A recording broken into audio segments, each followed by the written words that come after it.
কবিগুরু রবীন্দ্রনাথ ঠাকুর। নারীকে আপন ভাগ্য জয় করিবার কেন নাহি দেবে অধিকার, হে বিধাতা।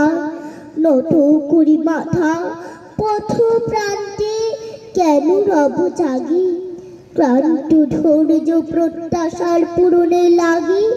দৈবাগত দিনে শুধু শূন্যে চেয়ে রব, কেন নিজে নাহি লব চিনে সার্থকের পথ। কেন না ছুটাব যে সন্ধানের রথ, দুর্দর্শ অশ্বিনী বাঁধে দৃঢ় বলগা পাশে। দুর্জয়ী আশ্বাসে দুর্গমে দুর্গ হতে সাধনার ধন, কেন নাহি করি আহরণ প্রাণ করি পণ। যাব না বাসর কক্ষে বধূ বেশে বাজাই কিঙ্কিনি, আমার প্রেমের বীর্যে করো অসংকিনী।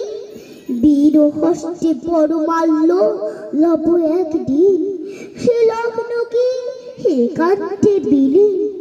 ক্ষীণ দীপ্তি গধূলিতে কভুটারে দিব না ভুলিতে, মোর দৃপ্ত কঠিনতা বিনম্র দীনতা সম্মানের যোগ্য নহে তার। ফেলে দেব আচ্ছাদন দুর্বল লটার, দেখা হবে কুন্দ্র সিন্ধু তীরে তরঙ্গ গর্জন উচ্ছ্বাস মিলনের বিজয় ধ্বনিরে। দিগন্তের পক্ষে নিক্ষেপিবে মাথার গন্ঠন খুলিত অবতারে, মর্তে মাতৃদ্বীপে একমাত্র তুমি আমার। সমুদ্র পাখির পক্ষে সেই ক্ষণে উঠিবে হুঙ্কার, পশ্চিম পাবন হানি সপ্তর্ষি আলোকে জমে তারা পন্থা অনুমানী। হে বিধাতা, আমাকে রেখো না বাক্যহীনা, রক্তে মোর জাগে রুদ্র বিনা। উত্তরিয়া জীবনের সর্বোন্নত মুহূর্তের পরে জীবনের সর্বোত্তম বাণী যেন ঝড়ে কণ্ঠ হতে নির্বারিত শ্রুতি।